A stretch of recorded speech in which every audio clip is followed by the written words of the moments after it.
Saya capek lagi dengan kebohongan. Nggak ada di dunia ini wanita yang mau ada di posisi saya, itu nggak akan ada.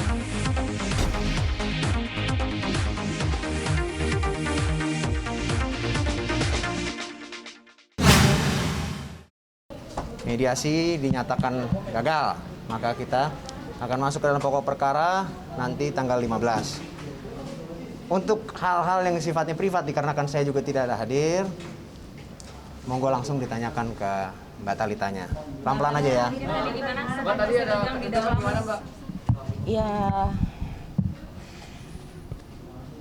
yang pasti saya lega karena akhirnya dari segi hukum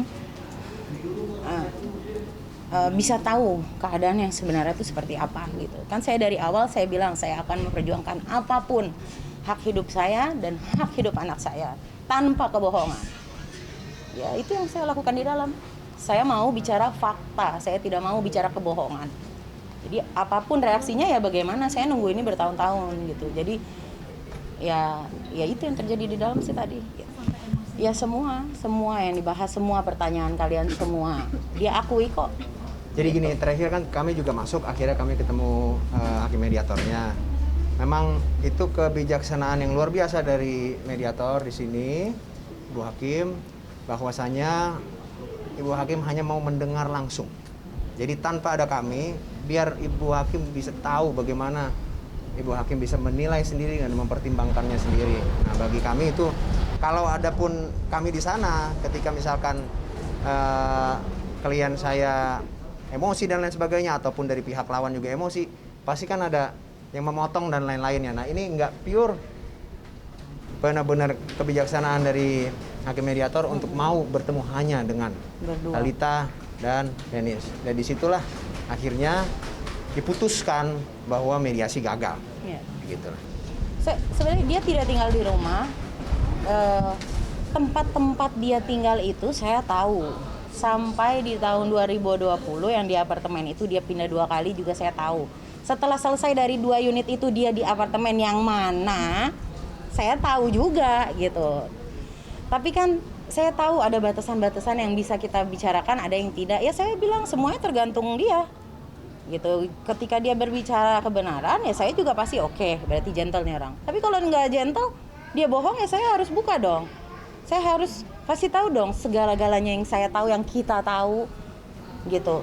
Jadi ya saya udah gimana ya Mbak gitu, saya tahan ini tuh capek.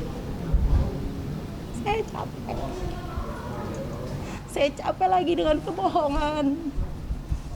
Saya capek kalau dia masih beralasan. Saya capek. Nggak ada di dunia ini wanita yang mau ada di posisi saya, itu nggak akan ada gitu. Jadi saya sekian lama orang tahu saya ceria. Saya tutup dalam-dalam semuanya. Masa sampai di ujung juga dia masih mau berkelit? Dia dari banyak tapi, we. Habis itu saya bilang, kamu bicara jujur dong. Saya bilang gitu. Terus dia bilang, akhirnya dia runduk. Terus dia bilang kok sama Ibu Hakim, dia akui kok kesalahannya dia. Yang semua teman-teman pers ini mau tanyakan ke saya, semuanya benar. Itu jawabannya. Jadi kalian tafsirkan sendiri, semuanya benar.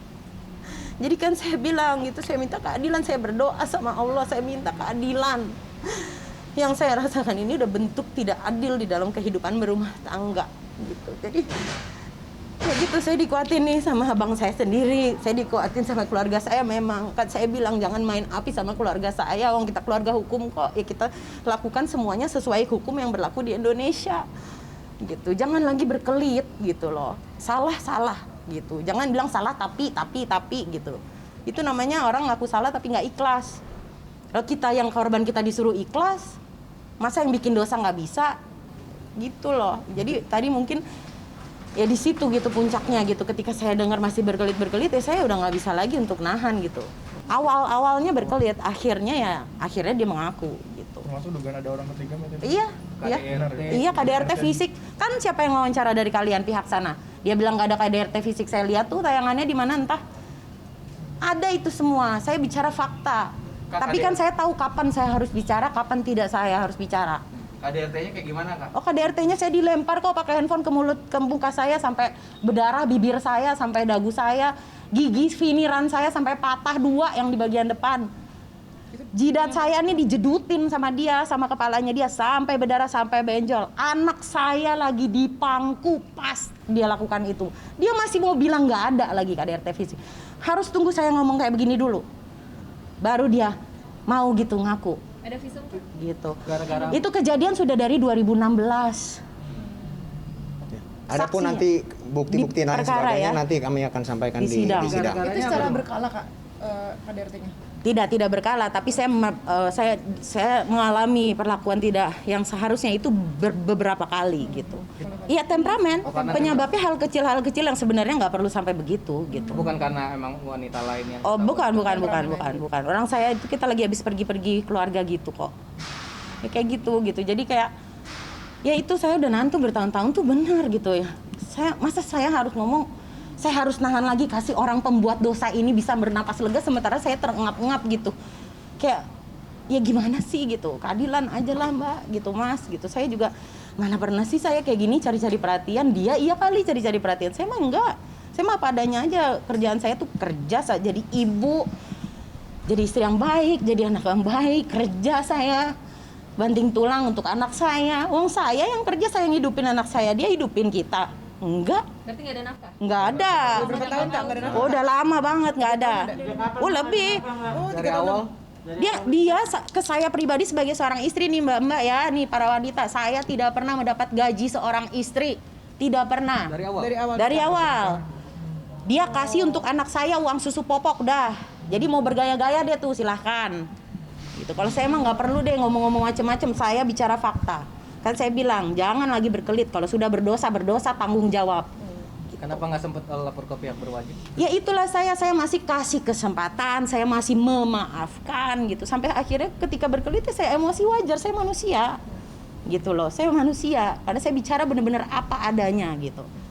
Oh dia happy. Dia semangatin saya. Semangat ya Bunda.